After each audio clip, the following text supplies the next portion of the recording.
Good afternoon, everyone. Thank you for joining us today. My name is Megan Lowry. I am a media officer with the National Academies of Sciences, Engineering, and Medicine.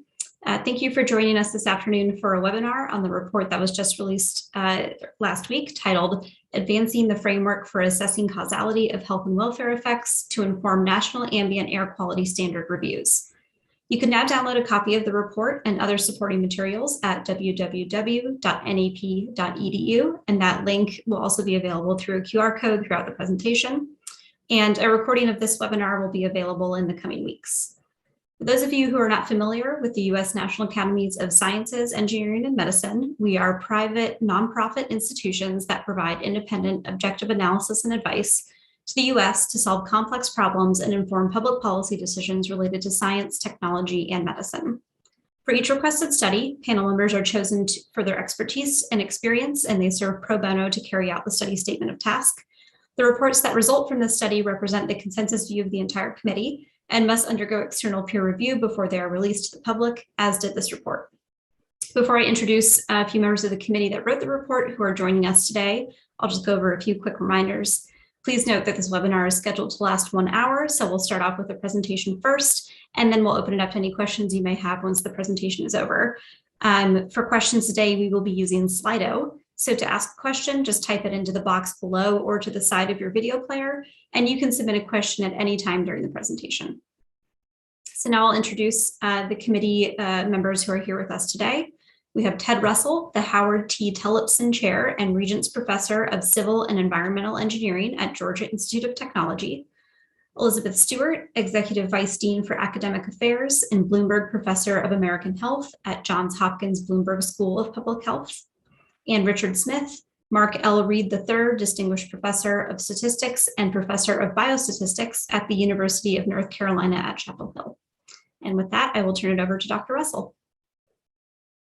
Thanks so much, Megan. And as Megan said, I and my co-chair and Richard Smith are presenting today on giving you a public briefing on the outcome or the report on advancing the framework for assessing causality of the health and welfare effects to inform the NAAQS reviews.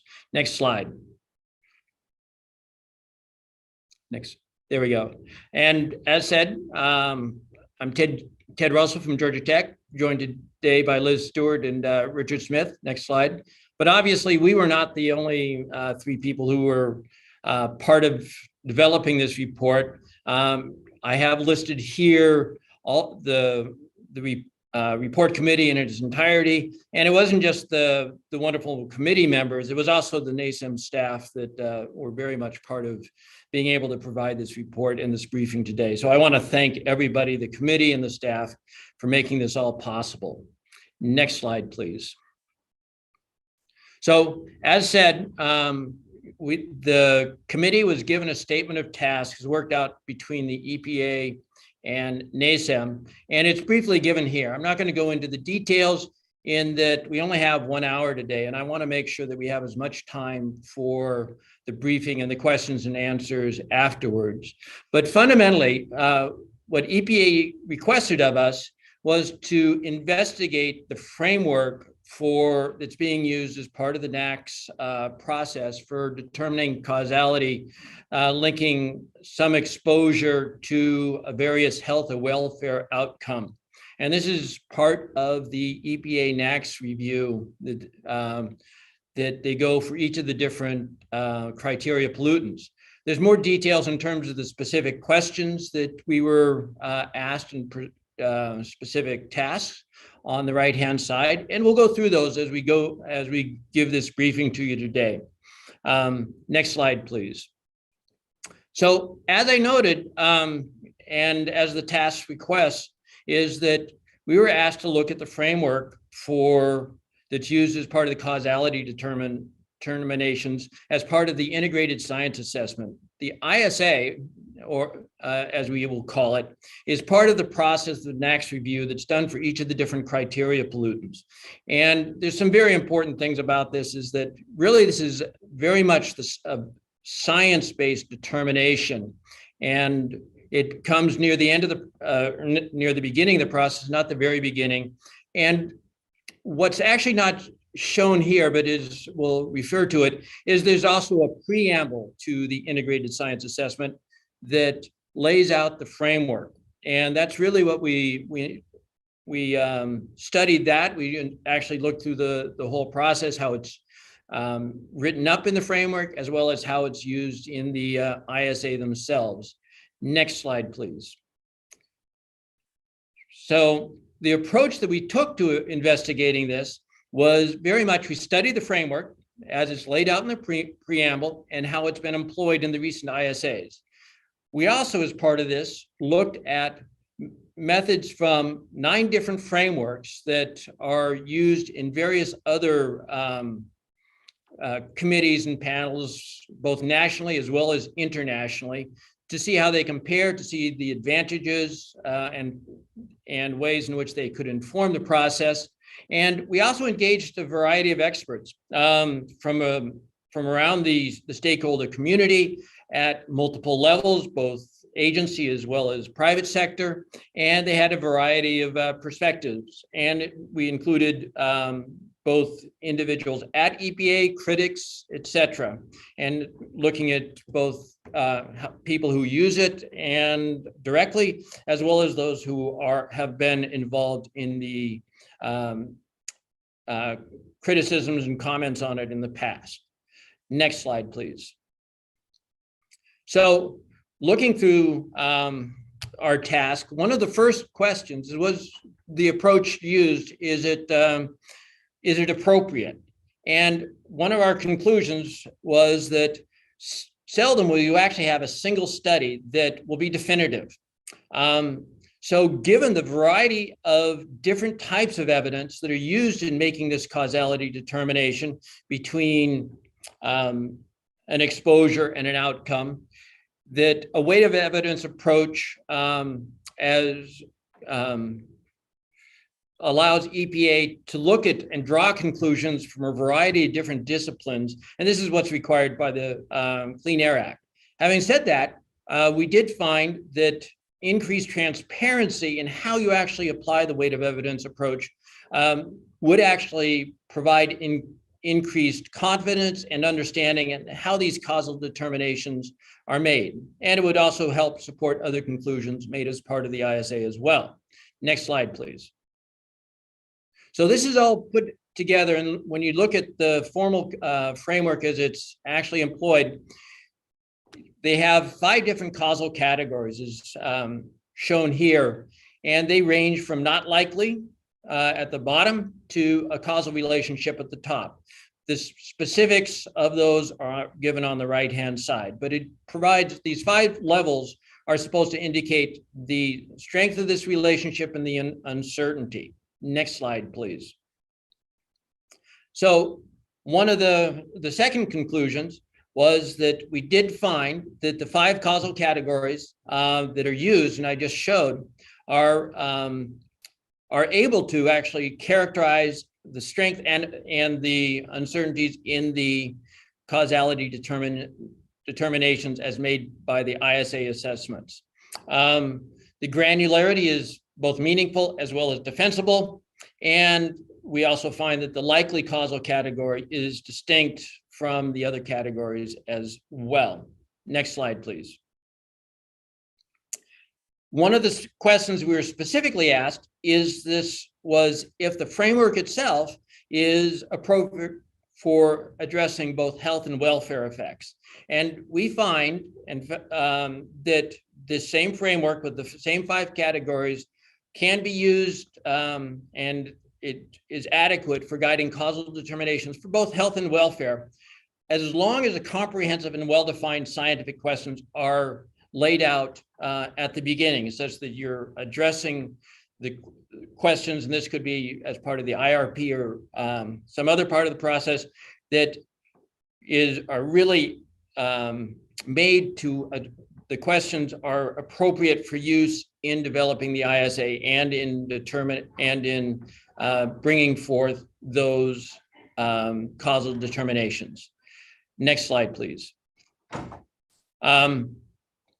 The ISAs can be more effective in addressing the health and welfare effects, primarily by providing extra guidance in the framework to make sure that the causal determinations are adequately supported and explained, and that the relevant exposure patterns for both health and welfare are made, given that the type of exposures can be different between health and welfare.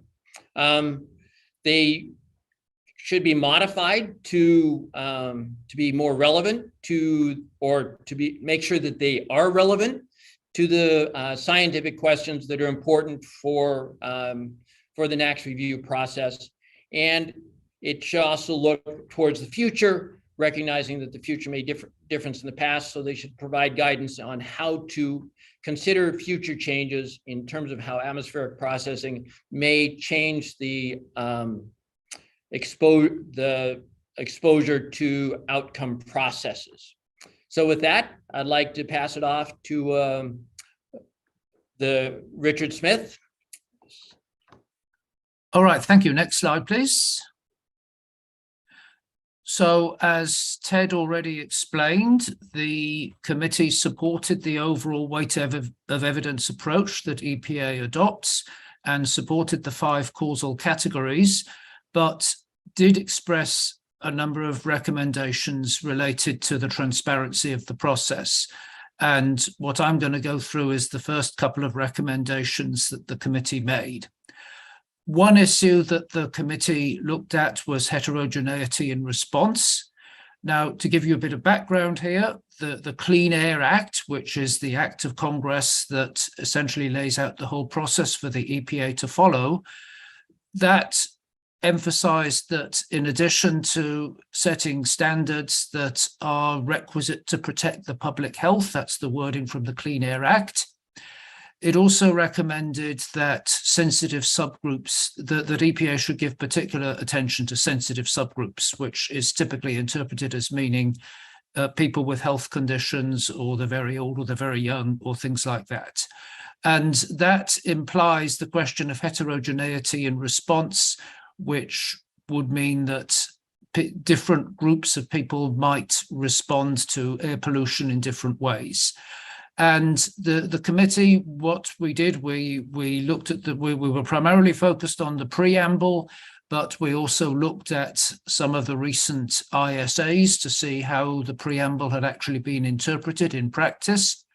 And we felt there would be some scope for looking at this heterogeneity question more closely. So our specific conclusion, first, that this question of heterogeneity in the response of individuals or populations complicates the causal assessment. It's not a simple yes/no question. Is this pollutant causing health effects or not? And the current framework separates the description of vulnerable groups and it also applies to ecosystems and species. That's the welfare side of our report, and potentially obscures the understanding of causal relationships. So next slide, please. This leads into our first recommendation, which is that EPA should include guidelines in the framework regarding how heterogeneity in exposure responses is considered to ensure causal determinations fully account for evidence of effects in sensitive groups of humans, other species, and ecosystems. And to the extent practical, the framework should provide explicit guidance how to do this. Considering only the average population or a broad ecosystem effect can obscure causal relationships that exist for specific sensitive subgroups or subspecies or communities or ecosystems. Next slide, please. So another topic that the committee considered was how EPA actually, I'm sorry, I should have, let me go back a second. I just wanted to clarify a bit the question of selection bias. So one issue here that the committee drew attention to is developing methods to systematically assess bias due to lack of representation. And in other words, this is sort of part of the process that we would recommend EPA go through to address the questions in recommendation 1. Okay, let's go on to the next slide, please.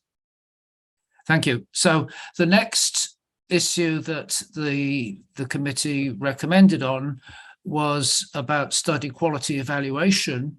So the issue here, I mean, a very broad brush, one sentence description of what an ISA does is they collect together all the published studies that address questions related to air pollution and health effects.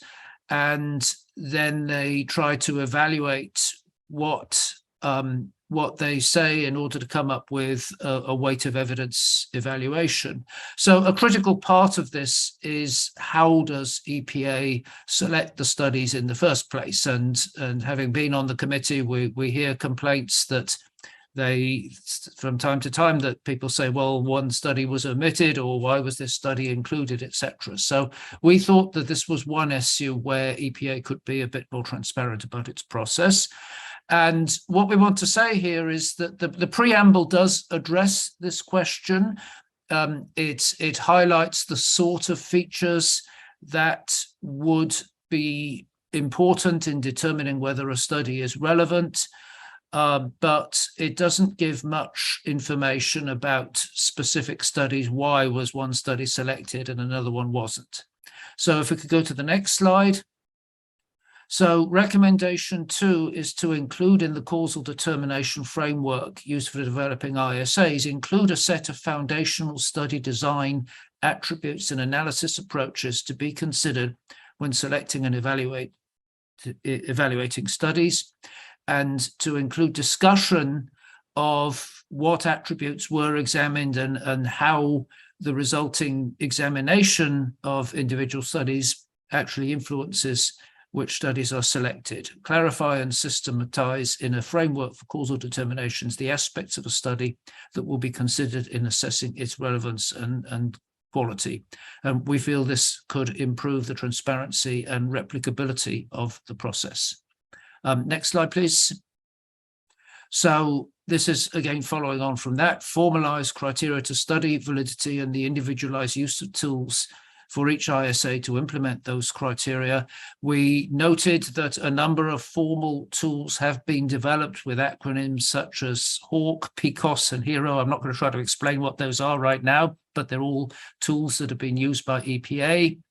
There's no one tool that beats everything. I mean, you have to consider a variety of approaches. And we wouldn't recommend these tools as being decisive benchmarks, but we think they can be used to enhance the process. And we feel the continued use and refinement of those tools would improve clarity in the study selection and evaluation process. So at this point, I think I will hand over to Liz. Thank you. Great. Thank you so much. Next slide, please. Okay, I'm going to continue with more on some of the recommendations, or the rest of the recommendations that the committee came to. And this one really builds on one of the previous recommendation that Richard just talked through. That recommendation sort of talked about study design attributes in general. This recommendation then builds on that to be more specific around something known as confounders. And this was something called out particularly in the statement of task with EPA, looking for us to comment on confounding and confounders. And in particular, the committee sort of concluded informally, not a formal conclusion, but on the right-hand side of this slide, that the ISA framework currently recognizes co-pollutants, so other pollutants, not the one of interest in a particular ISA, as confounders. So it does recognize that potential confounding, but it is not explicit about other types of confounding. So things such as weather effects, other environmental effects, and socioeconomic or demographic differences. And the challenge here is that confounders such as these can bias results in individual studies where an exposure and an outcome might not really be causally related to one another. It might be that there are these confounding factors that are sort of making them appear causally related to each other, but it's really due to confounding. So our recommendation is that the framework provide explicit guidance for assessing the approaches used in individual studies to account for important and potentially biasing confounders. And then also how the strength of those approaches and how they're used in an individual study might influence the weight of evidence considerations in the causal determinations. So sort of examining each study and how well it is dealing with confounders, and then thinking about that and articulating how that weighs into the weight of evidence approach. Next slide, please. And so in particular, to expand on that a bit more, the committee concluded that the guidance to this example guidance to this weight of evidence approach could take into account, again, how well a study articulates concerns about confounding and what are the relevant confounding factors.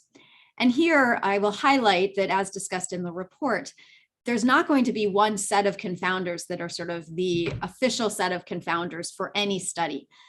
Each study will be examining, each study that is used in this ISA process might be examining different research questions at different exposures, different outcomes, different populations, whether it's health or welfare or other areas.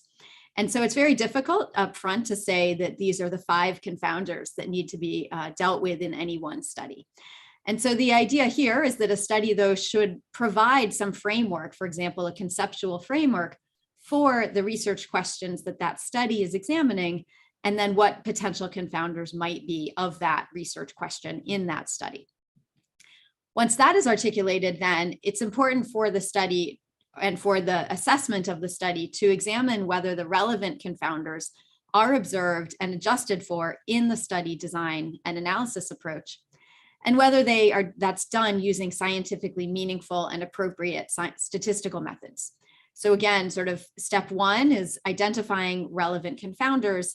And then step 2 is examining how well that study deals with those potential confounders and whether it can be adjusting for the important ones. And then the third bullet here sort of acknowledges that in many of our, when an exposure is not randomly assigned, there may also be unobserved confounders. So there might be an important confounder that is not observed in a particular data set.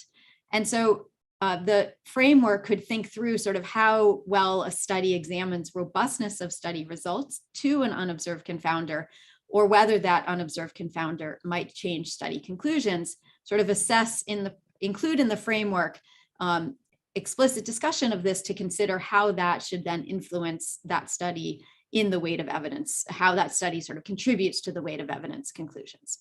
So again, sort of thinking about what are the relevant confounders, how well are they adjusted for, and then how much are the results probed and sort of explored to see how robust the conclusions are.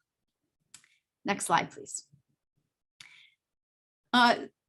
Another sort of aspect of study designs that was sort of alluded to before are on topics related to what are known as reproducibility and replicability.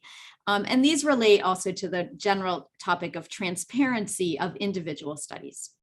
So the committee's conclusion in the report was that EPA recognizes the importance of replicability of individual studies when making causal determinations, but that the current framework does not provide explicit guidance regarding how the potential reproducibility and replicability of individual studies should affect the influence of those studies to the causal assessments. Next slide, please.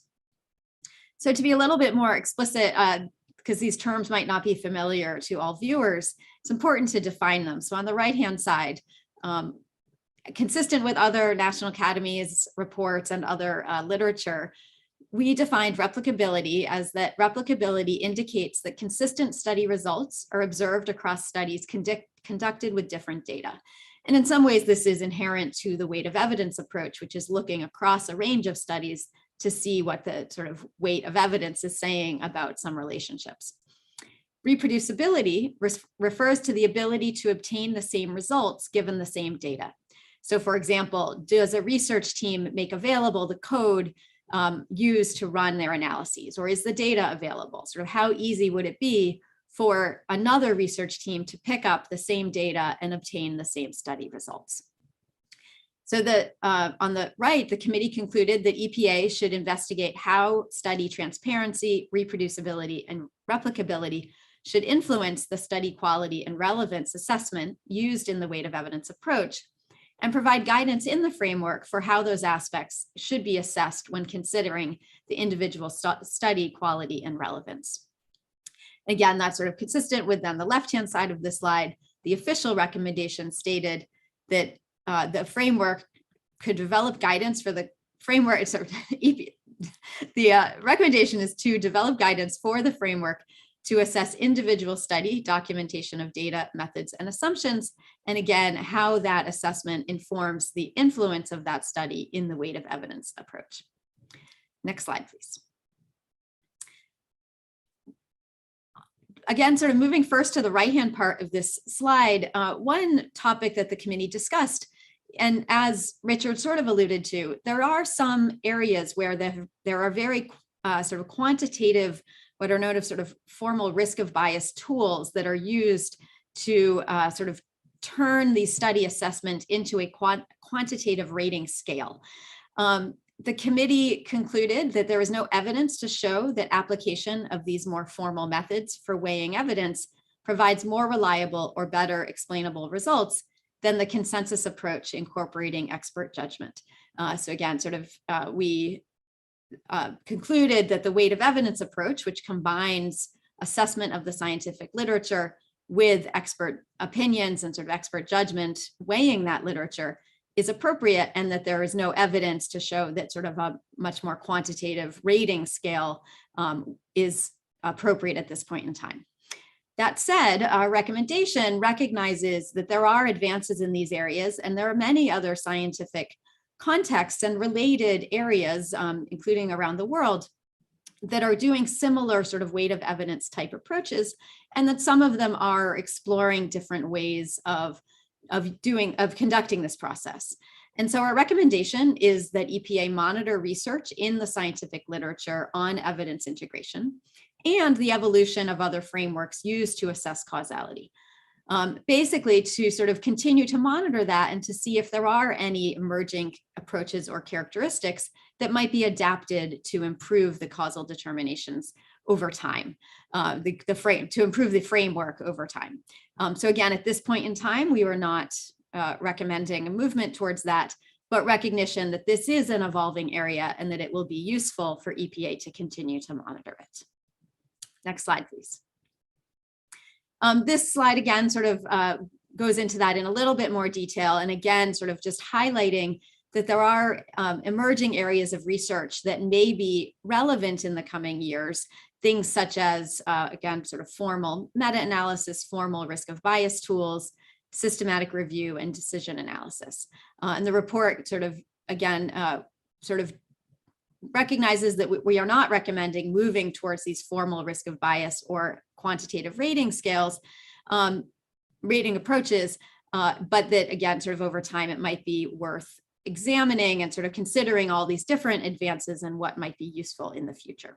And again, I think the last point on this slide is that we also very much recognize that particular care should be taken if EPA moves in this direction, particular care taken to consider the health and welfare endpoints and whether there are different considerations for those, given these types of studies and the range of types of studies that are used in those for those different areas. Next slide, please. Another conclusion that we'll move towards a recommendation is that given the broad range of topics covered when determining causality for criteria pollutants, access to a broad range of expertise, both within and outside the EPA, including expertise in emerging areas such as causal modeling and inference, is needed throughout the causal determination process to ensure incorporation of the latest scientific knowledge. Next slide. So the recommendation on the left-hand side is to articulate in the causal determination framework a clear process for identifying and incorporating the necessary expertise for each step of this causal determination process, including the development of the questions, the individual study selection and assessment, and then the final review. And the idea here is, again, sort of related to some of the transparency themes you heard earlier, that providing systematized guidelines in the preamble for identifying the disciplines and perspectives needed for rigorous objective consideration of all the science, the range of sciences, will increase confidence in the resulting causal determinations. Sort of the importance of, in a weight of evidence approach, the importance of having the right experts involved to ensure that that weight of evidence is being done appropriately. Next slide. To wrap up, and then we'll turn to any questions that have come in. Overall, the committee came to a conclusion that the fundamental structure, this weight of evidence approach based on a review of the scientific literature, extensive internal and external review, and the 5 causal categories, as currently described in the preamble, is able to support the causal determinations made as part of the NAAQS review process, assuming that comprehensive and well-defined scientific questions and pollutant exposure outcome relations are identified, including for key sensitive subgroups, as you heard from Richard, that expertise with a range of perspectives needed are engaged, including in emerging areas. We also, again, sort of as you heard already, concluded that the framework needs to include more guidance for addressing uncertainties related to heterogeneities in exposure response of particular subgroups, sensitive ecosystems, or groups of individuals. And that the ISA, the framework could be modified so that the ISAs sort of address the relationships between scientifically relevant and well-defined exposure metrics for health and welfare endpoints. And then finally, again, sort of just keeping in mind new methods for evidence integration that might improve the weight of evidence approach. So final conclusions, again, sort of the weight of evidence approach is an appropriate way for EPA to be assessing the scientific literature and then coming up with the causal determinations. But there were some of these aspects and particular recommendations that we came to that could help improve the process and increase transparency. So thank you very much, and I will turn back to Megan. Great. Well, thank you very much to all 3 of you for that great presentation. As Liz said, we are going to open it up to questions now. So as a reminder, to submit a question, you can just type it into the box below your video player. All right. So our first question today is going to be areas or disciplines who are investigating causality. What can they learn from your report? I can start here and then see if the others have anything to add. I think one of the things that was striking, I work across public health and education and a range of areas, is that many fields are in a situation like this where they're trying to draw conclusions from a wide range of evidence. That evidence might include studies of biological plausibility in lab settings, that might include epidemiologic studies following individuals over time, that might include ecological studies where we have data at large geographic scales. So often we're trying to draw conclusions where we're trying to combine all these very diverse sources of evidence. And so I think many areas of science are going to be in similar situations, and they would be able to draw lessons from this report for their own use of sort of how do we combine these complex and wide-ranging sort of sources of data and evidence. Great, thank you, Liz. Anyone else have anything else to add on that one? All right. Our next question is, you say in your report that the EPA should engage a range of expertise. What expertise do you mean here? Shall I come in on this one? So I think this whole question of causality, it's something quite widespread in the scientific literature these days. Studies by philosophers, social scientists, biostatisticians, epidemiologists, there are a number of groups involved.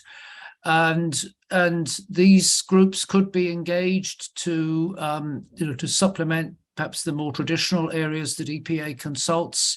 I mean, they've always consulted epidemiologists because epidemiologists specifically study the relationships between environmental factors and health outcomes. They also engage exposure scientists, essentially people who try to assess what level of air pollution people actually are exposed to. And there's also a large literature on mechanistic studies of air pollution. What are the processes by which air pollution, emitted from various sources get transmitted through the atmosphere? So in effect, what we're saying is that we think that those areas of expertise could be supplemented perhaps by by people with more specific expertise in these causality questions, but I mean, also more generally, the whole process of science is becoming broader and more widely understood. So we think EPA should continue to keep an eye on what other areas of expertise should be brought into these assessments. And I want to second what Richard just said, is that this recommendation actually has to do with having a broad range of expertise in each part of the process in terms of the type of information and the type of expertise that's necessary to make these causal determinations. So it very much goes beyond causal determination scientists, but very much bring those in because that is such a rapidly evolving area, but very much the more traditional areas. And this can't be done by just a handful of individuals in the agency or in the review process. It really does have to be a broad range of individuals with the range of expertise that's necessary throughout the whole process. Great, thank you both. Our next question is, can the committee elaborate on how the evaluation of an unobserved confounder does not lead to a speculative discussion of individual studies? Yeah, I'd be happy to take that one, at least to start. Let me first elaborate a little on sort of what the committee was thinking about when we were talking about that. There are, so again, as I mentioned earlier, in any given study, there might be a concern that some relevant confounder is not measured, weather patterns or something else. There are statistical methods that can be used especially for certain study designs that basically ask a question: how strong would that confounder have to be in order to change the study conclusions? And so it sort of turns this sort of general vague worry about an unobserved confounder into a more concrete question about the plausibility of such a variable that would sort of actually be strong enough to change conclusions. As an aside, the first example of this actually was done in looking at the relationships between smoking and lung cancer, where sort of R.A. Fisher was able to show that actually it was not Fisher, Cornfield was able to show that such an unobserved confounder was just implausible, that it would have to be so strongly related to smoking and to lung cancer that it wasn't plausible that it existed. And so the idea here, again, is to sort of turn a vague concern about an unobserved confounder into a conversation about how plausible such a variable would be if it were then in order to change the conclusions. And so again, this is where, in some sense, a weight of evidence approach makes sense because it's the experts. The data can't tell us about things that are not observed, but experts with their knowledge of data and other studies and sort of just the science can sort of help assess how much to worry about it, essentially. And these statistical tools can help provide a framework for thinking about that. So it isn't just sort of a vague, oh, we might be worried, but it can turn into there are tools that can sort of help that conversation. Maybe I can add something there. I think the questioner was particularly concerned that this confounding question might lead EPA to go into a great deal of detail about maybe some specific studies. And we were implying earlier that that would be a bad thing. Maybe I can just clarify that point a little bit. We're not saying anywhere that EPA can't go into great detail about some individual study that it thinks is particularly important, just that it would generally not be appropriate to base the whole conclusion just saying, well, there's this one particular study out there that's so convincing that nothing else matters. We don't feel in general that's the case. But on this question of unobserved confounding, I mean, there is an issue that maybe EPA could be looking, maybe if EPA incorporated this more explicitly as an assessment tool, it might be that they would say, well, maybe this particular study isn't so great because they didn't consider a particular confounder, whether it's observed or unobserved. You can imagine, confounders that should have been taken into account but weren't. And we think this could be part of the process by which EPA assesses its individual papers.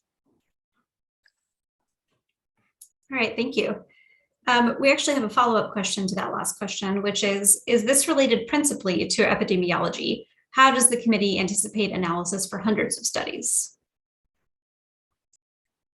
I think that's where I would just really echo Richard's comments there. That's not going to be feasible. It's more thinking about, given how the studies were done and what the studies present, EPA could sort of assess what is presented in those studies. Not that EPA would need to be doing this. They wouldn't have bandwidth for that. But that, for example, a study that is very thoughtful about this and sort of probes this on their own could be sort of given more influence in the weight of evidence conclusion, whereas a study that really is not very thoughtful about confounding and either observed or unobserved might be have less influence. And so again, sort of stressing that we recognize, EPA's role here is not to be conducting individual studies, but the idea is that these aspects of study design can be used to help think through the study quality and relevance for the ISA process.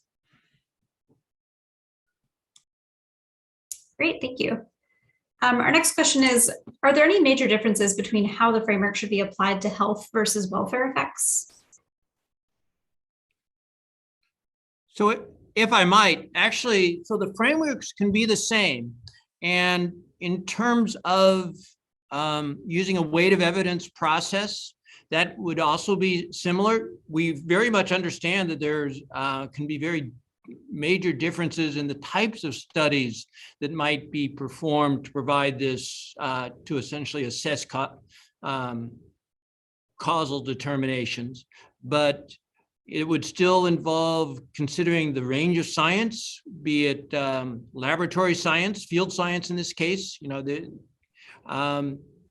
how this is all put together. You would look at the quality of the science, how they controlled for confounding, and go through the same process involving a large number of scientific expertise, and again, integrating the range of evidence across the range of studies to make these determinations.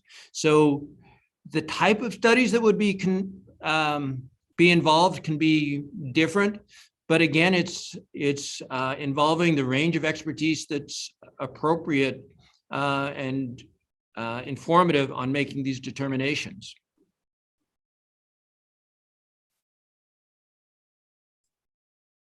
Great, well, thank you so much. Is there anything else that you are hoping the audience will keep in mind as they read through your report, or any final points that you want to make before we end today's session?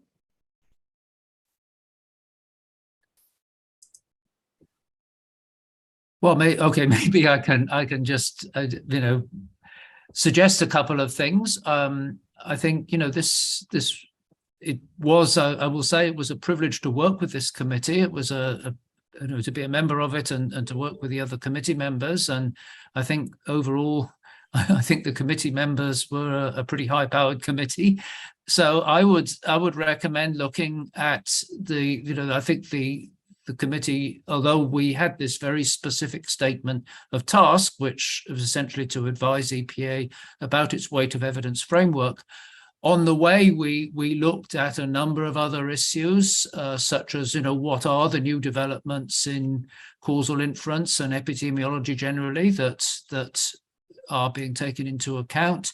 Something that wasn't explicitly part of the statement of task, but we highlighted a bit in the report was EPA's treatment of multi-pollutants, for instance.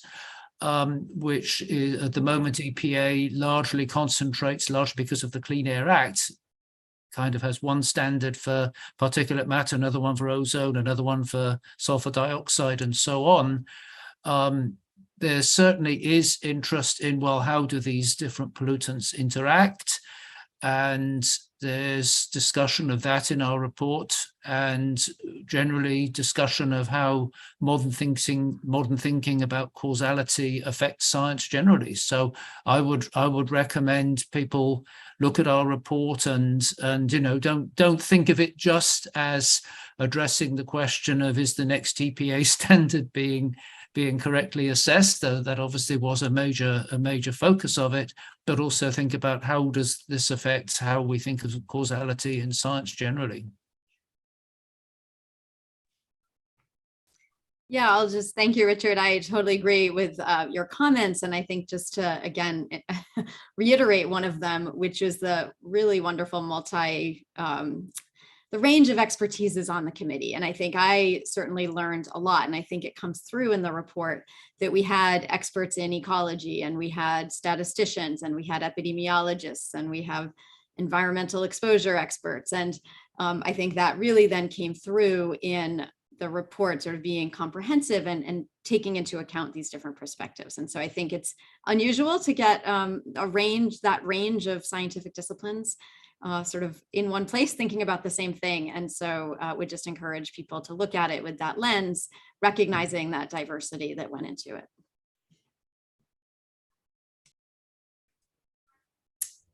All right. Well, thank you all so much for taking these questions. This is a great start to the conversation that I'm sure will be ongoing about this report. I will note that a recording of this session will be available on the National Academies website in the coming weeks.